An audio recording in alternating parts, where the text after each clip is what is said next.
Hello and welcome to my Bolt EUV. I am Jim and we're going from point A to point T. Today, T is for tires. We're going to look at electric vehicle tires. If you keep your car long enough, you're going to need tires. And as you know, I've just passed 40,000 miles, so within the next 10,000 miles, I will be buying a new set of tires. So the key question we have to answer is there such thing as an EV tire? The surprising answer is no. While tires may be tuned or designed for EV application, the truth of the matter is the tuning and designing are simply an extension of the practice of making the tires more energy efficient. This includes low rolling resistance, high density materials, stronger overall construction, and lighter overall weight. These four things affect fuel economy, whether it be an ICE vehicle or a battery electric vehicle. Throughout this video, I'm going to be looking at three specific brands of tires. The Michelin Energy Saver All Season, which are the tires that come OEM on the Bolt EUV. I'm going to compare that to the Continental Pure Contact LS and the Kumho Majesty 9 Solus TA91. Let's look at the design characteristics. Specifically, we're going to look at the UTQG, the service description, the load range, the eco focus, whether it's EV tuned or not, the weight of the tire, the tread depth of the tire when it's new, revolutions per mile, the warranty, and the cost. The UTQG rating is the Uniform Tire Quality Guide. Tires are tested on a skid trailer at 40 miles per hour over wet asphalt and concrete test surfaces. The brakes are momentarily locked and sensors measure the coefficient of friction as the tire skids. You'll notice that the UTQG rating on the Michelin Energy Saver All-Season tire is 700 AA. The AA is the rating for traction and temperature.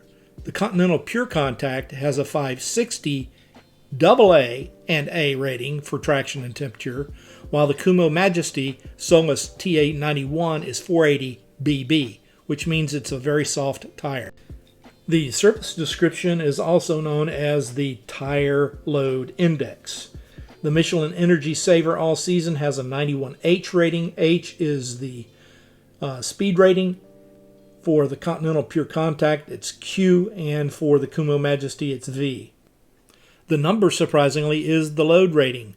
91 is 1,356 pounds. 95 is 1,521 pounds, and we'll talk about that more in the next few minutes.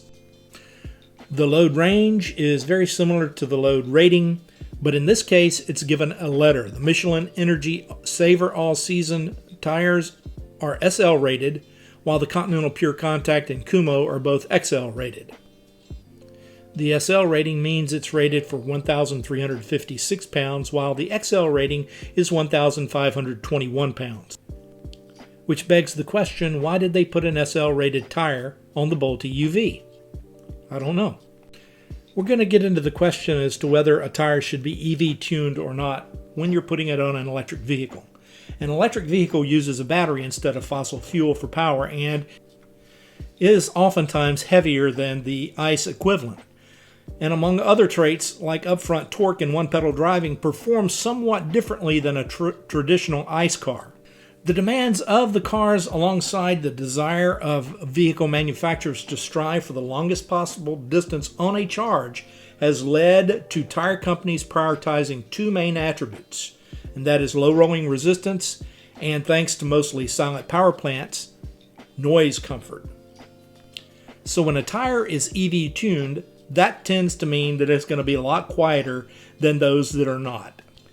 To assist with range, most EV tires are designed to facilitate low rolling resistance. Rolling resistance is the force that tires work against to maintain movement. High rolling resistance is bad for range, as it impedes movement. This resistance results from contact with the road and energy loss that happens as the vehicle moves.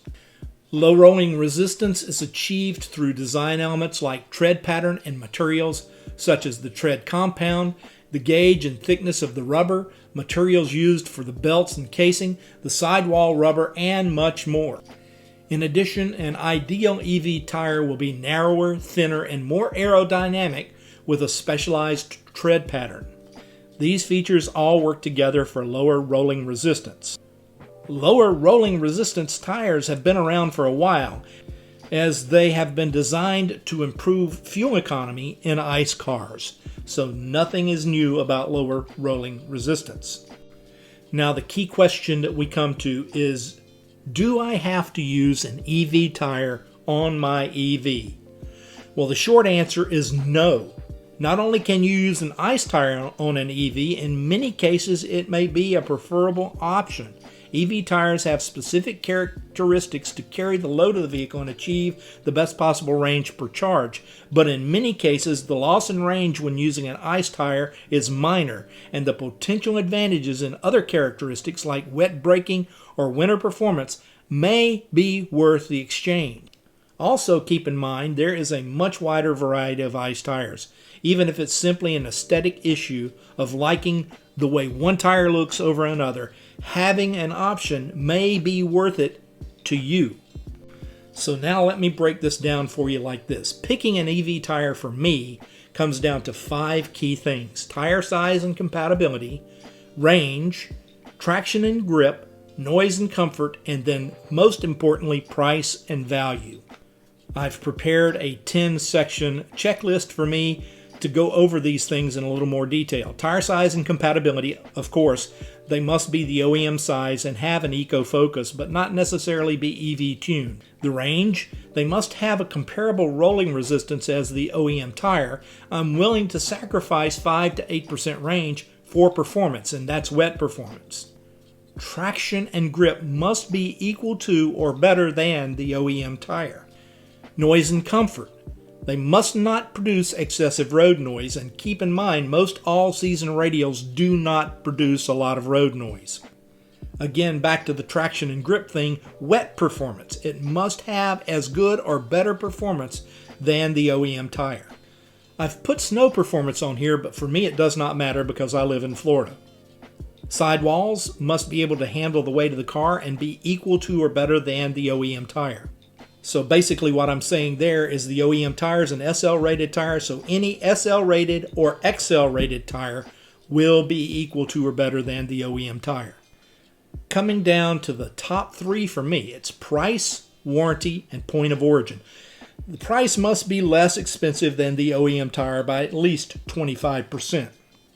And the warranty must be at least 60,000 miles minimum, and I prefer 70,000 miles. And finally, it must not come from China. This is my personal preference. I prefer American or European tires. So just to give you an example of what I'm going to do with my checklist, the tire size of the OEM tire, the Michelin, and the Pure Contact from Continental are the same. Both have low rolling resistance. Both have equal or better than equal traction and temperature. Noise and comfort is average. Wet performance for the OEM tire is average, but it's excellent for the Continental. Sidewalls, the Continental is an extra load tire, so it can bear more weight, and the warranty is 15,000 miles more. And the price per tire is $80 less for the Continental. That comes out to a cost per mile of about 0.003 cents based on an 80% tread life. Finally, let's get to the nitty-gritty of everything. Important factors affecting tire wear include driving habits, which include your acceleration, braking, swerving, and cornering, the road conditions on which you drive, whether they're concrete, asphalt, dirt, mud, or full of potholes, or a lot of ice. Tire pressure. You must maintain your tires properly. And for wheel alignment, you must maintain that properly as well. Tire rotation. I have my tires rotated at least every 7,500 miles and sometimes sooner. Tread depth starting off should be at least 8/32 of an inch, but I prefer 11/32. Tire age. As tires age on your car, whether you're putting miles on them or not, the performance will degrade. And other things that will affect tire performance are misaligned brakes, a bad suspension, a bad transmission, a bad CV joint, excessive vibration. There's numerous things in your suspension that can cause your tires to go bad. These 8 reasons are why you can have 2 identical cars with 2 identical sets of tires and have vastly different performance between drivers, because driving habits, road conditions, tire pressure, wheel alignment, tire rotation, tread depth, tire age, and other issues come into factor. And if you're not doing these things with regularity, you're going to get less tread wear out of your tire over the life of that tire. Do make comments in the comments section below about what type of tire you think I should buy. I'm willing to listen to anybody who has any explanation as to why one tire is better than the other. I'm an open mind, but right now I'm leaning towards the Continental Pure Contacts. That's going to wrap up this episode. Please do remember to subscribe, share, comment, and like, and ring the notification bell, because I will be uploading new data about my tire purchases in the near future. Do remember to treat everyone with kindness, put a smile on your face, help someone today, and pay it forward when someone does the same. I thank you for stopping by. I thank you for your time, and I look forward to seeing you real soon, or somewhere out there along the route from point A to point T. Go get some tires. Take it easy, everybody.